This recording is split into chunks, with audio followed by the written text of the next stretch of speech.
வணக்கம் நண்பர்களே! இன்னைக்கு நம்ம இந்த வீடியோவுல கிளிப்போர்டின் பயன்பாட்ட பத்தி தான் பார்க்க போறோம்.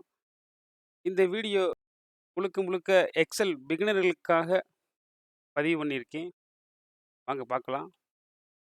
இப்போ நீங்க பார்க்குற ஒர்க் புக்ல எனக்கு குறிப்பா ரோ நம்பர் ஒரு 5, 10, 15 காப்பி பண்ணணும்னு நினைக்கிறேன். அதுக்கு நம்ம என்ன பண்ணுவோம்? கண்ட்ரோல் ப்ளஸ் செலக்ட் பண்ணி காப்பி பண்ணுவோம் நார்மலா. உதாரணத்துக்கு இப்ப 5 5 செலக்ஷன் பண்ணதுக்கப்புறம் உங்க உங்க கீபோர்டில் பாருங்க கண்ட்ரோல்னு இருக்கு பாருங்க. இதை ப்ரெஸ் பண்ணிக்கங்க. ப்ரெஸ் பண்ணிட்டு 15 இப்போ கண்ட்ரோல் சிக்கு காப்பி பண்ணிக்கங்க. காப்பி பண்ணிட்டு இப்போ நியூ ஷீட் கிரியேட் பண்ணிக்கங்க. கிரியேட் பண்ணி இங்கே கண்ட்ரோல் பி பேஸ்ட் பண்ணீங்கன்னா உங்களுக்கு எல்லாமே பேஸ்ட் ஆயிரும். காப்பி பண்ணது. அதே இது ஒரு சின்ன இந்த ஒர்க் புக்கில் ஜஸ்ட் ஒரு சின்ன டேட்டாங்கிறனால உங்களுக்கு ஈஸியாக போச்சு. இதே நீங்கள் வேலை பார்க்குற இடத்துல பெரிய டேட்டாவாக இருக்கும். அப்போ அதெல்லாம் நீங்கள் இப்படி ஒவ்வொன்றையும் கண்ட்ரோல் அமைக்கி காப்பி பண்ணி பேஸ்ட் பண்ண உங்களுக்கு சிரமமாக இருக்கும். அதுக்கு தான் இந்த கிளிப் போர்டு அப்படிங்கிற ஒரு ஆப்ஷன் இருக்குது.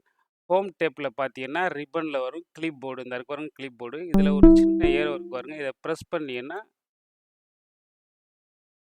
கிளிப் போர்டு உங்களுக்கு ஓப்பன் ஆயிரும். இதில் பாருங்க click and item to paste அப்படின்னு போட்டிருக்கு. நமக்கு எந்தெந்த ரோ வேணுமோ அதெல்லாம் நம்ம செலெக்ஷன் பண்ணிட்டு கண்ட்ரோல் சி அமுக்கணும்னாவே காப்பி ஆகி இங்கே இந்த வந்துருக்கும். அப்புறம் நம்ம எவ்வளோ நம்ம ஸ்க்ரோல் பண்ணி அழகாக அதுவாக காப்பி ஆகிக்கிட்டே வரும். இப்போ 5ஆம் நம்பர் ரோன்னு வச்சுக்கோங்க. கண்ட்ரோல் சி பாருங்க காப்பி ஆயிடுச்சு பாருங்க. உங்களுக்கு தெரியுதுங்களா?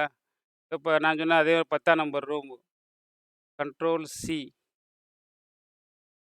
15 திரும்பவும் கண்ட்ரோல் சி. ஸோ இப்படி நம்ம அப்படியே ஸ்க்ரோல் பண்ணிட்டே நம்ம காப்பி பண்ணிட்டு அழகாக நம்ம அதை திரும்பவும் நம்ம எங்கே இன்னொரு புது ஷீட்டில் வேணும்னா அதை கிரியேட் பண்ணிட்டு இப்போ இங்கே கண்ட்ரோல் வி பண்ணினாவே இங்கே பேஸ்ட் ஆயிரும். பேஸ்ட் ஆல் கொடுத்தீங்கன்னா எல்லாமே வந்துடும்.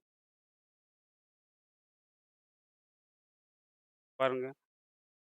ஹோம் டேப் பற்றிய முழு விவரங்கள் தெரிஞ்சுக்கணும்னா இந்த ஹோம் டேப்பில் உள்ள எல்லா முழு விவரங்களும் தெரிஞ்சுக்கணும்னா டிஸ்கிரிப்ஷனில் லிங்க் கொடுத்துருக்கேன். எக்ஸல் ஃபார் ஃப்ரெஷர் பேசிக் தமிழ் அப்படிங்கிற ஒரு லிங்க் கொடுத்துருக்கேன்.